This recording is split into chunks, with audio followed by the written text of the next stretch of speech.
আজকে আমি সমস্ত স্টুডেন্টদেরকে ডেকেছিলাম যে সরকারিভাবে একটা প্রজেক্ট এসেছিল রানী ঝাঁসি রানী আত্মরক্ষা প্রশিক্ষণ শিবির। সমস্ত সরকারি স্কুলে 8 থেকে 12-এর মেয়েদের সেলফ ডিফেন্স প্রশিক্ষণ শিখতে হবে। সেই কারণে আমি এজেন্সি হিসেবে কাজ করেছি, কান্দি ক্যারাটে ক্লাব থেকে মৃগাঙ্ক কুণ্ডু এজেন্সি। আমার সমস্ত ছেলেমেয়েরা 3টে এসআই অফিসের আন্ডারে প্রায় 44টা স্কুলে এই সেলফ ডিফেন্স ট্রেনিং প্রশিক্ষণ দিয়েছেন। তাদের যে প্রাপ্য টাকা, সেই প্রাপ্য টাকা আজকে তাদেরকে হাতে তুলে দিলাম এবং আমি খুব আনন্দিত হলাম এই প্রোগ্রামটা সাকসেসফুল হওয়ার জন্য। এই প্রোগ্রামটা কতদিন ব্যাপী চলেছিল আপনাদের?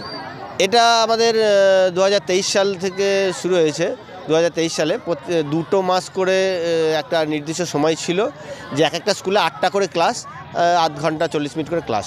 স্কুল থেকে সাড়া পেয়েছিলেন? স্কুল থেকে যথেষ্ট পরিমাণে সাড়া পেয়েছিলাম। আমরা বিভিন্ন ইন্টারিয়ার গ্রামের মধ্যেও করেছি, যেমন ওইদিকে পারুলিয়া, হরিচরণ থেকে শুরু করে Kanduri, Podda, Indrani, Sadal, Andulia, Hijal, Nabagram, Bahara girls school, Balia girls school, এই ধরনের সমস্ত স্কুল থেকে আমরা যথেষ্ট সাড়া পেয়েছি এবং খুবই খুশি তারা। এবং আমাদের যে ছেলেমেয়েরা যে প্রশিক্ষণ দিয়েছে তাতে খুবই আনন্দিত হয়েছেন, যা খুব ভালো প্রশিক্ষণ হয়েছে বলে জানিয়েছেন।